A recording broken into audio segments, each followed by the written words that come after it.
All right, I'm back here with another New Scott interview. I'm back here once again with formerly X-Ray Kyle Cruz, formerly Forrest Cullen, and now you're using your real name, Devin Chittick. How are you doing today? I'm good, man. A little tired, but I'm ready to rock and roll, man. Why the name change? Why are you using your real name now? How did that come about? It was actually Jason Rumble kind of really pushed it on me the last year or so, and just a different feedback I was getting from guys I was on the road with, and I remember me and Covey Christ had a really good talk about it, and that was kind of like the defining part of it. He's like, different guys were saying, he basically just emphasized what Jason was saying about, with the way I shoot on people, and the vampire character's the vampire character was getting stale.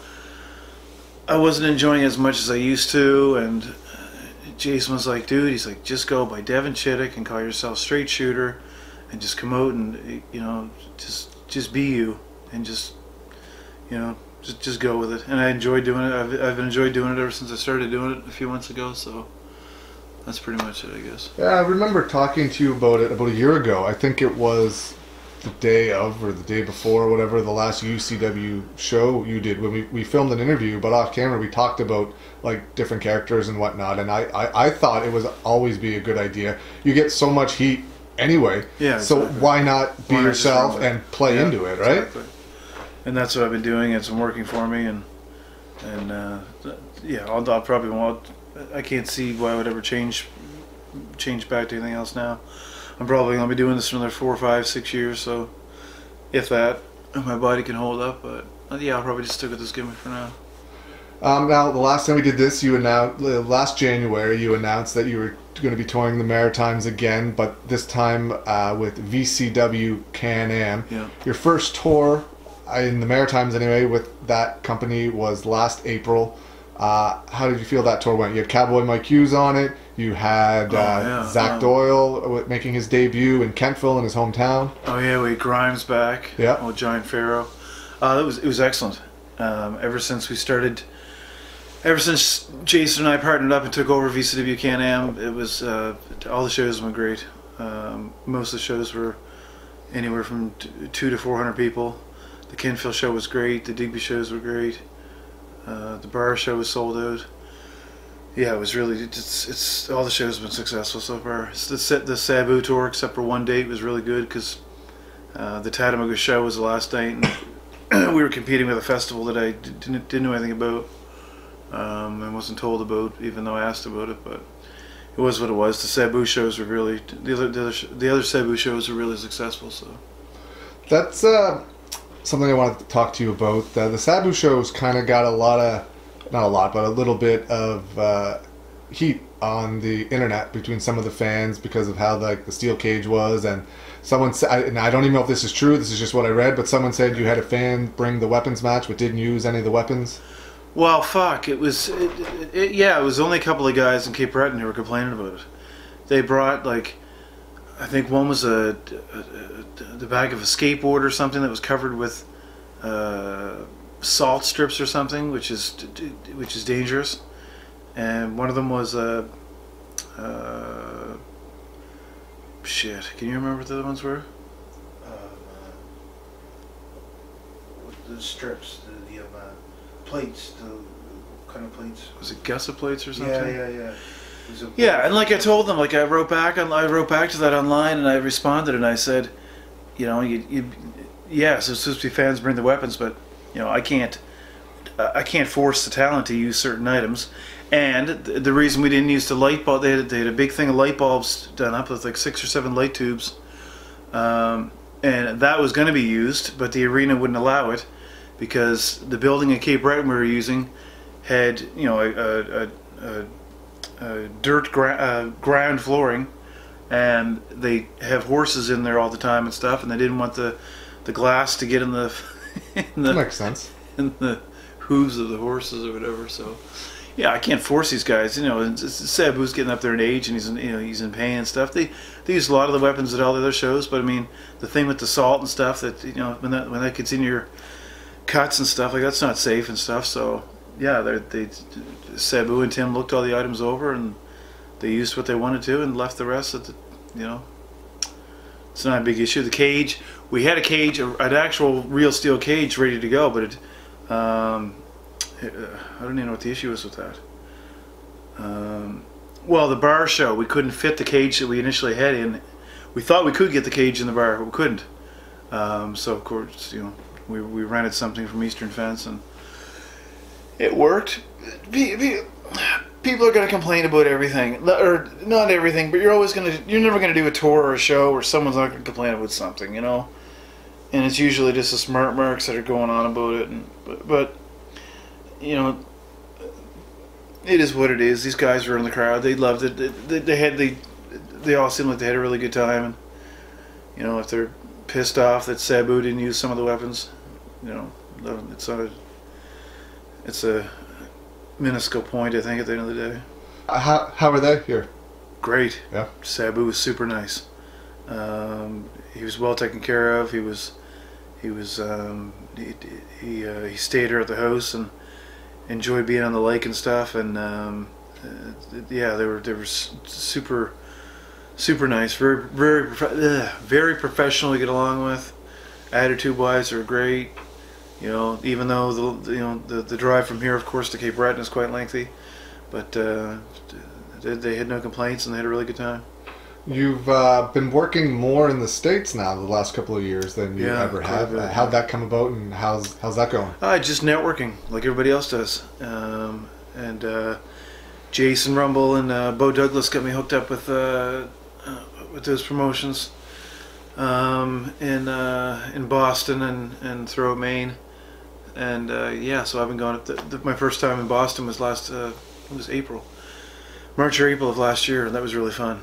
And then we did one promotion we worked for was called Superheroes Pro Wrestling. So all the boys get dressed up and portray Marvel and DC superheroes, and the set design for that was crazy. And it was a lot of fun for me too. And I didn't know which character I was going to be portraying until I got there. Nobody did, I don't think. I think Jason did. And I got there, and Bo Douglas was helping the guy book it. And he's like, going to be Deadpool. And I was so glad that that's the one I got. It's so funny because it was only like a week or two before the show took place. I watched Deadpool the movie for the first time. I knew nothing about Deadpool until I watched it. And so that's the character I came out as, and I put some good comedy spots in it, and it was a ton of fun. That show was really fun. Yeah. Now, you worked a show, I think it was last fall in New Brunswick, where you cut a promo. Oh, NWE. And NWE, okay. Yeah. You cut a promo that got a lot of talk on the internet. A lot of people were bashing it, and that promotion took the promo down. Why did you cut that promo? Why do you think they took it down? The promo was that promo was awesome, and anybody who disagrees doesn't know what pro wrestling's all about. That promo is exactly how a heel should cut a promo. It was discussed. It was planned out. Granted, most of the stuff I said in it was completely ad-libbed and on the spot. I had a few bullet points that I had in my mind, and the rest was ad-libbed. And the office in the back knew about it. They approved of it. It went off like a charm. I accomplished exactly what the goal was, and that was I came out as the babyface at the beginning of the match, and after I cut that promo, within 2 minutes I was the most hated guy in New Brunswick. People went on, I shouldn't have said this and that, and some jackass posted that's not the way I cut a promo in front of a family crowd. I didn't say the F word. I said some other things. I didn't say the F word. I hit on the town. I hit on my opponent. I hit on my grievances with the way the company was run. I got a great reaction from the audience. Everybody in that crowd hated me. Not one person walked out that door and said, I'm never coming back here. They came back, they were walking out saying, I can't wait to see what happens to him next month. That was the goal, the intention. We accomplished it in spades. The only reason Sean took it down was because of that post on the internet, which is ridiculous. Nobody complained. He actually put it back up again, I think. And it's been the talk of the province since it was put up. And everybody in that audience loved it. And it was exactly the way it should have been cut. That's the way I think that's the way to cut a good old school heel promo. And people going on with it shouldn't have said it in front of a family audience. This is professional wrestling, and that is how you get heat. And I did not say the F word. And my God, do you think there was ever an instance back in the Attitude Era in WWE where Stone Cold had a similar promo, a worse promo as far as language used? Brett did it. Austin did it. Do you think one person? Do you think one family member or a parent got up in that crowd and said, and grabbed the kid by the hand and said, "Let's get out of here. We're never coming back." Bullshit. Doesn't happen. Didn't happen. Wasn't a big goddamn deal. But hey, it worked and got heat, and that mission accomplished, man. It's about making money. That's how you want to draw money. That's how you cut a promo like that as a heel. And if it's done right. If the Office continue, I can't be on this month's show unfortunately because I'm doing my own thing, but I'll be back at NWE in May to hopefully continue. And if the Office continues with it the way that I orchestrated it to be and the way I laid it out to them, I think it's gonna make them a lot of money because now people want to see me get my ass beat. Do you think it has more... Now, this is something that bothers me. Do you think it has more to do with the fact that we're living in a time now where everything offends everybody, and it doesn't matter what you say or who you say it to, that most people are going to get offended? Like, a lot of people want the Attitude Era to come back, but the very second WWE does something edgy now, that same person that wants the Attitude Era back was like, they've gone too far. Exactly. It makes no sense to me whatsoever. Like the boundaries and restrictions are ridiculous. And you're right. We live in it. We live in a time and an age where everything has to be so kosher, and you have to everything. It's we're living in a bubble, and you got to walk in eggshells, and that's what's so great about what Jason and I are doing. Like, we're doing the bar shows, we're doing more, and we cater our product to the particular audience in which we're performing, So you wouldn't see, you wouldn't see flaming tables and stuff, and I don't think at an all ages show, you wouldn't see certain stuff that we do at the bar shows and the way we curse and stuff at the adult only shows, which the bar shows are incredible to do that with. That's why VCW we're very different. We're more edgy. We have more of an old school feel to it as far as the ring, the set design, the characters, the way the guys work.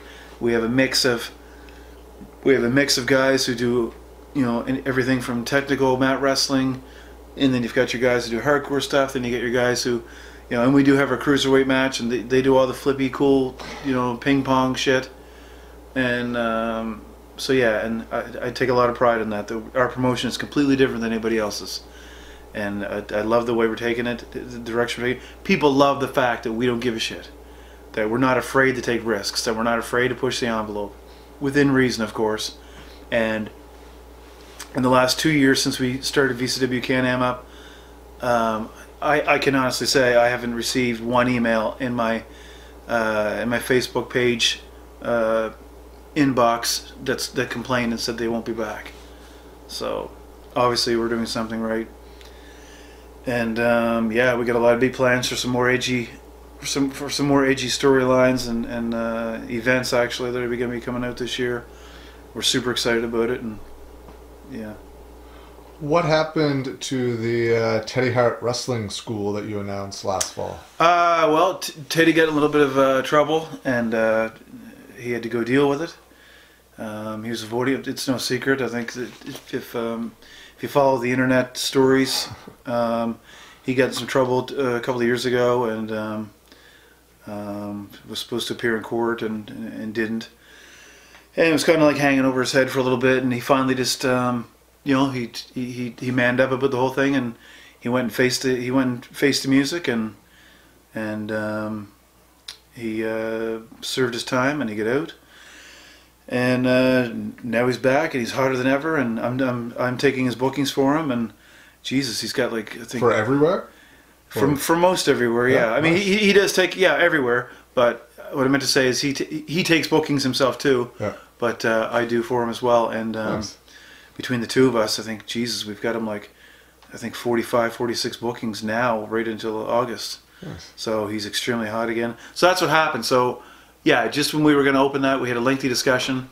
I knew that he was going to go, deal with what he had to deal with, and we just talked about it on the phone and decided that it's probably best to hold off on it right now and let him go deal with his issues. And now those are taken care of. Those are all taken care of. So yeah, we'll see what happens.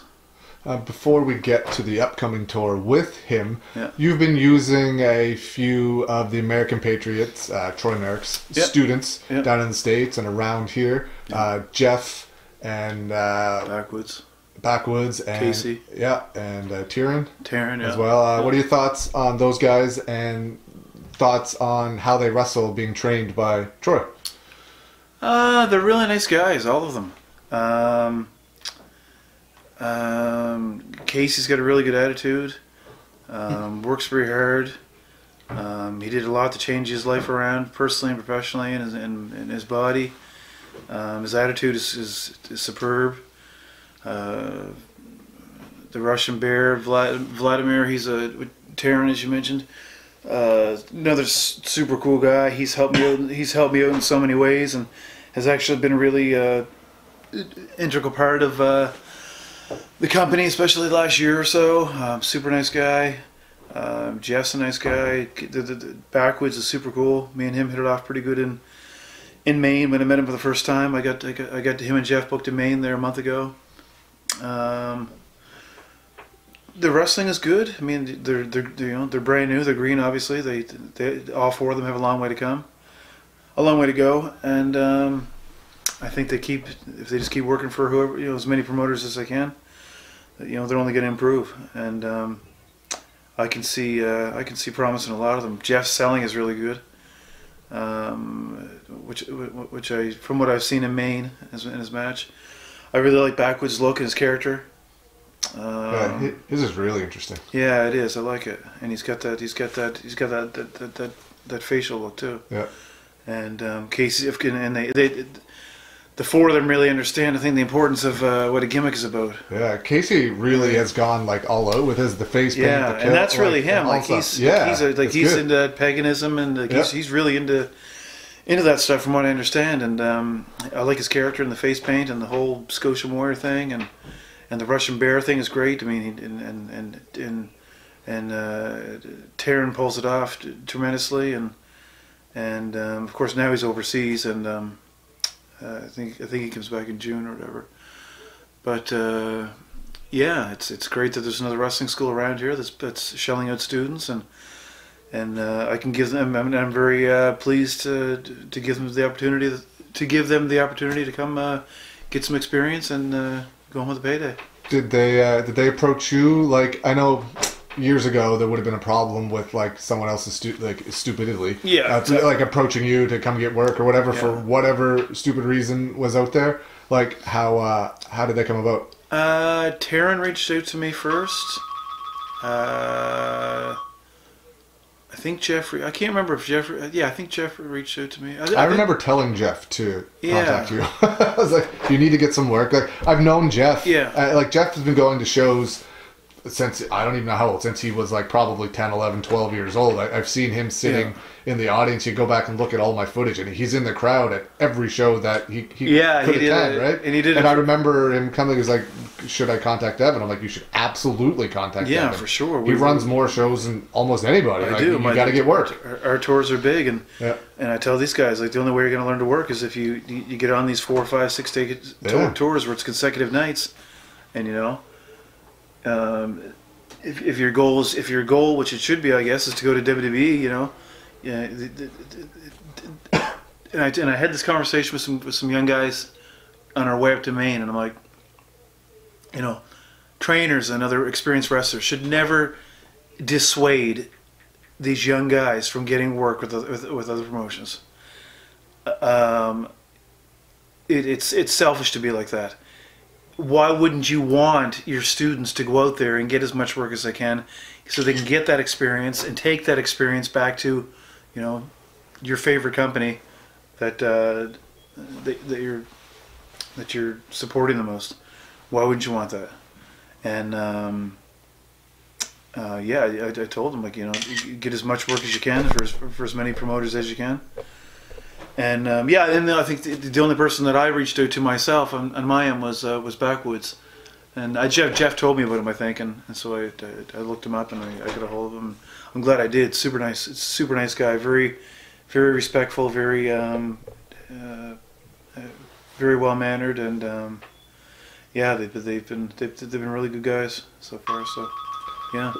You ran a show a couple weeks ago. The first time you ran a show at Hugos Bar and Grill. You left Best Kept Secret. How did that show go? The Hugos show? Yeah. Was great. There was not an empty seat. And that place was made for wrestling. The ceilings are super high. They've got like warehouse type ceilings. Good. Staying on top of it and go through the roof. Yeah, it's really good. Not much in the way for a dressing area, but I mean it's can't be worse than Doolittle's. As far as the dressing area, I mean, is it smaller? It's smaller, yeah. How's that possible? It's smaller because we're upstairs and there's beams and guys were like hitting their heads in the fucking beams and stuff. But it was a great bar, and the staff's really good to us down there. And the only reason the Teddy Hart show is not there next week is because the owner's going away on vacation, and he wants to be there when the show takes place. So Teddy's ticket was already bought and everything. So I'm like, I had a discussion with the owner of Hugos, and I told him, I have to go. I'm gonna have to go to Doolittle's or somewhere and sell a show to get this, to make sure it still happens. But I will be back to Hugos. This Doolittle's thing is just supposed to be a one-off thing, a one-night only thing. So we're gonna be back at Hugos in May. So will you be like running more shows there too, or not at Hugos but at Doolittle's? Is it a possibility to do both, or is it like conflicting bars? It wouldn't be wise to do both. I mean, they're both in Dartmouth. Right. One's gonna take away from the other, and then eventually one bar is just gonna tell you to leave. But no, it's and Doolittle's has been very good to me. I've been when I was in a jam before and I needed a show to fill a void a few years ago. They were there for me, and they were there for me again this time around. So, and as you know, the Doolittle shows have been synonymous with great memories and best times ever. Best times ever. Awesome, man. The best times ever. And this Wednesday, if you've never been to a Doolittle show or never been to a bar show, this Wednesday is the show to go to. Like and you take a guy like Teddy Hart with his reputation and his style and put him in a bar where he can practically do and say anything. It's gonna be off the hook. I'm super excited about it. One more thing before we talk about your upcoming tour with Teddy Hart. Kicks off big show next Wednesday night. You photoshopped yourself into a picture with Bayley. Yeah, Daddy. How'd that go? Why'd you do that? The whole thing was a fucking rib. I remember seeing it on the merch table. And if people fucking knew the facts and knew anything about what we're talking about, they'd realize what idiots they were. The whole idea was to rib Sean Nelson, the promoter of NWE New Brunswick, because he was giving me flack for months on his shows for selling WWE merchandise on his shows. and I get stuff wholesale and I sell it.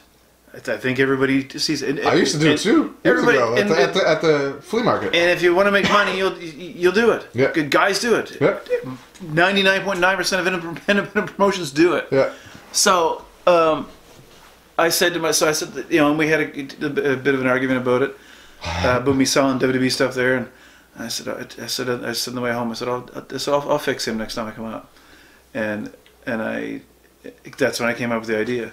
And someone knew that I liked Bayley, like I was a fan of Bayley's, and I said, okay, this is what I'll do. And I just photoshopped it together, yeah. And I put it on the merchandise table, and I waited to see if he would notice that it was on there. And he did notice, and he looked at it for a second. Because he said, as long as you're, this is why it was made that way. He said, as long as you're in the picture, you can sell it. Because I had pictures with Matt Hardy, yeah. Ricky Steamboat. Yeah. So I was selling those, right? And he said, well, as long as you're in the picture, you can sell it, I guess.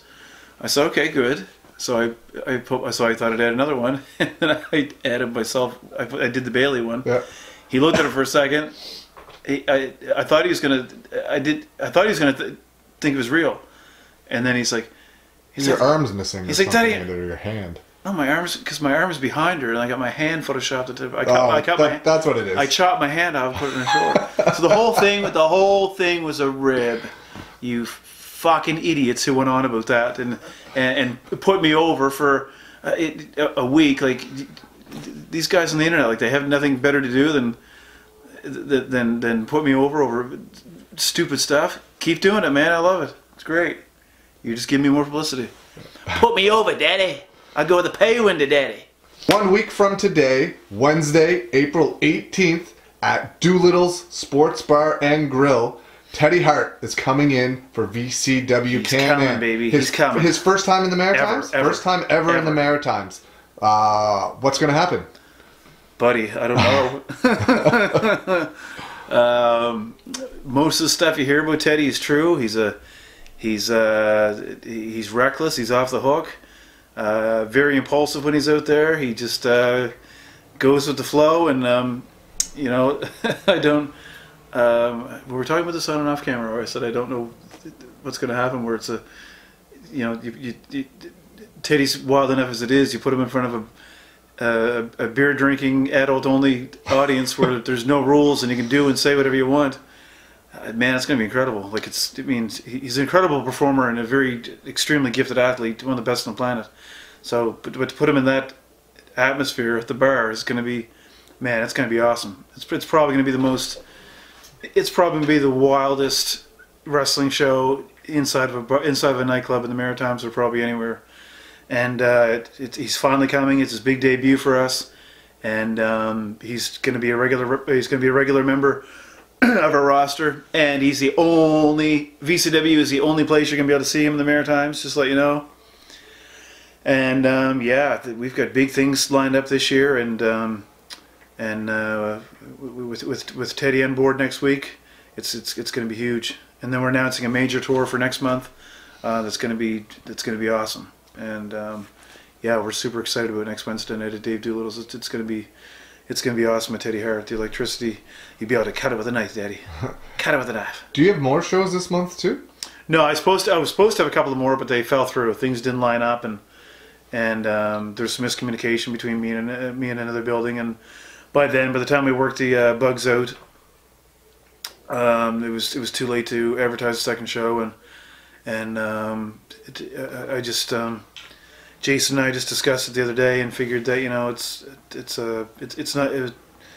it's a risk. It's not a calculated one either. It is a big risk to try to have added those other couple of shows on, but no.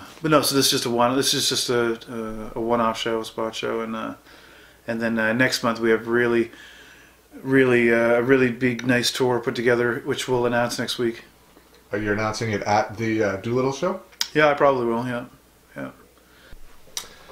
Now, VCW Can-Am has Teddy Hart coming in.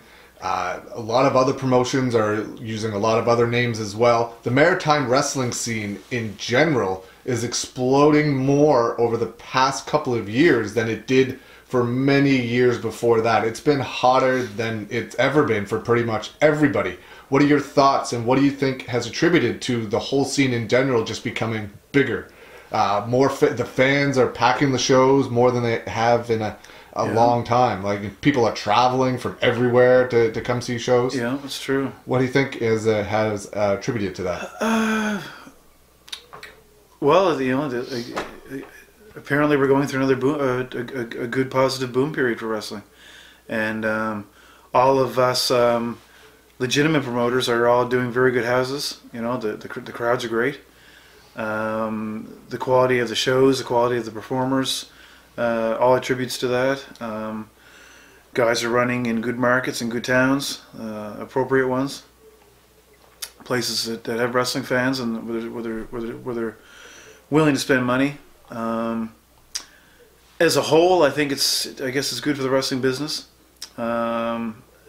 It's just too bad that the 2 or 3 ones that are not legitimate could just stay home and just continue to be a wrestling fan. But yeah, other than that, I mean, the wrestling, the professional wrestling scene, is, so in your eyes, it would be like VCW, Can-Am, obviously. Yeah, UCW is doing really well. Yeah, the top promotions. VCW, UCW, Red Rock, IHW, Red Rock.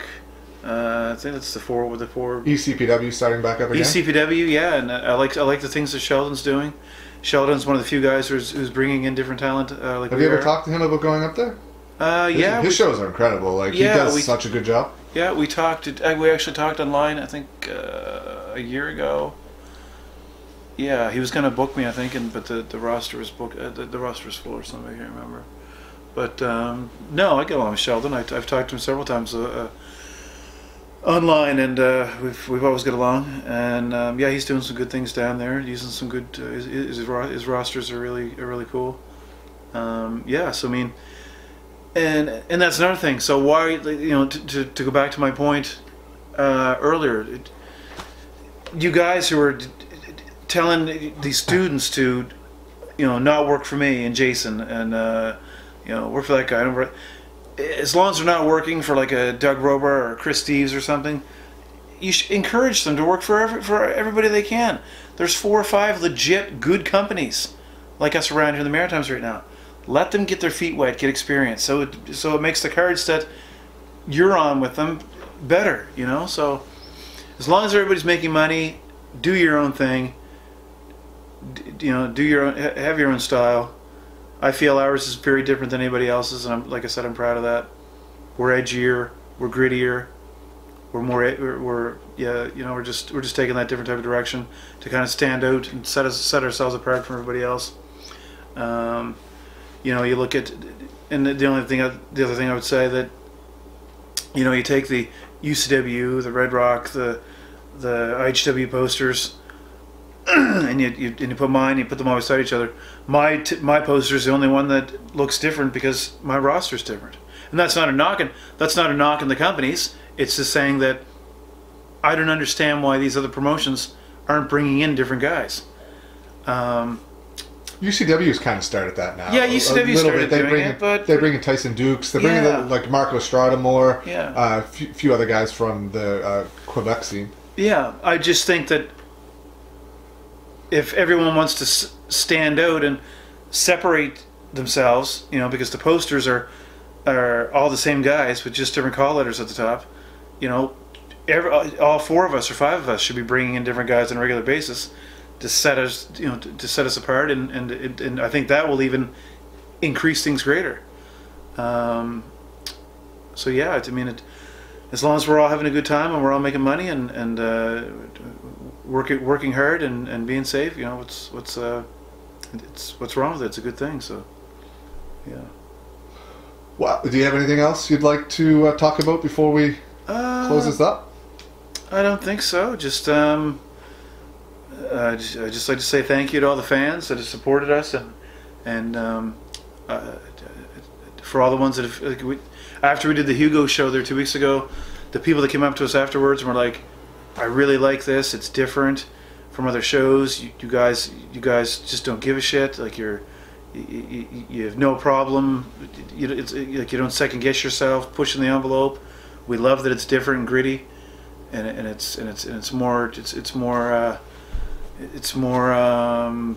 physical, and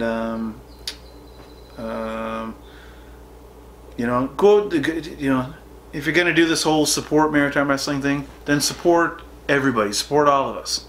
You're only helping everybody. You're helping the young guys get a payday and get experience. And so if that's really your motto, like kind of stand behind it and actually support it. And to everybody who keeps putting me over, thank you very much. I appreciate it. It's not costing me any money at all, which is great.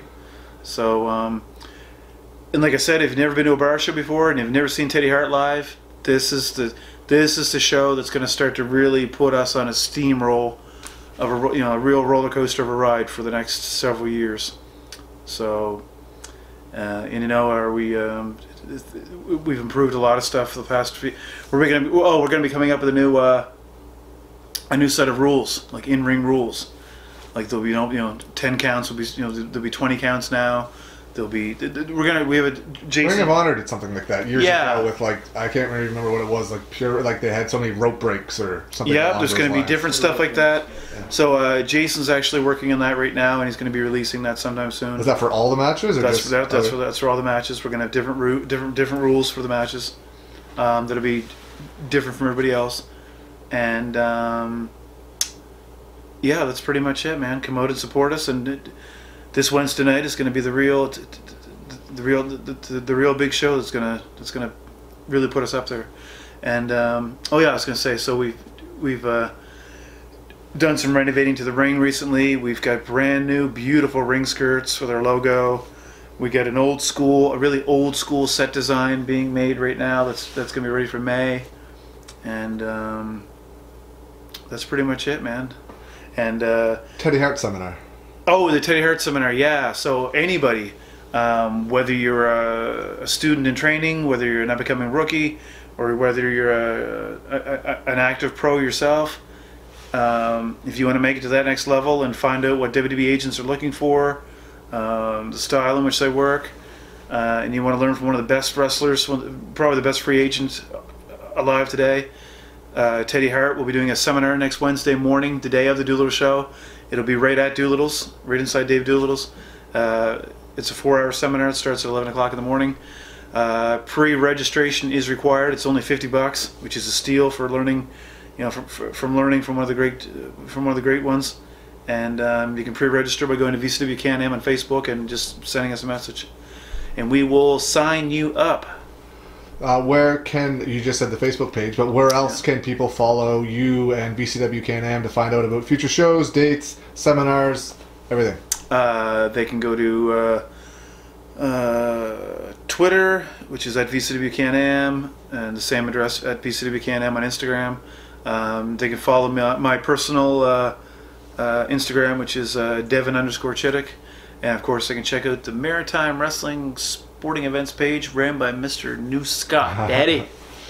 Because he's old school. Yeah, it'll be... I miss that old website we had with the colors at the top. Newscott.com thing? Yeah. The Newscott.com goes to my YouTube page now, because nobody used the website stuff anymore. Everything's Facebook, so once the views started dropping off on the website, I was like, I don't really update it that much anymore. I don't everything's Facebook, and you can redirect the URL to Facebook, but it makes you sign in differently every time. So I just put it to my YouTube page, and that's where it goes now. I'll always have that. It'll be from when I started filming with you. It'll be 17 years this fall from when I filmed my first mainstream show. Yeah, which is crazy. It is crazy. Yeah, you've been around just as long as the rest of us. Well, I'd like to thank you for, if there's nothing else you want to talk about, I'd like to thank you for taking the time out to do this interview. I really appreciate it. And everyone come out to the show next Wednesday night. Doolittle's Sports Bar and Grill, Tacoma Drive, Dartmouth, Nova Scotia. You got it. It's old school, Daddy. Be there. Or be square.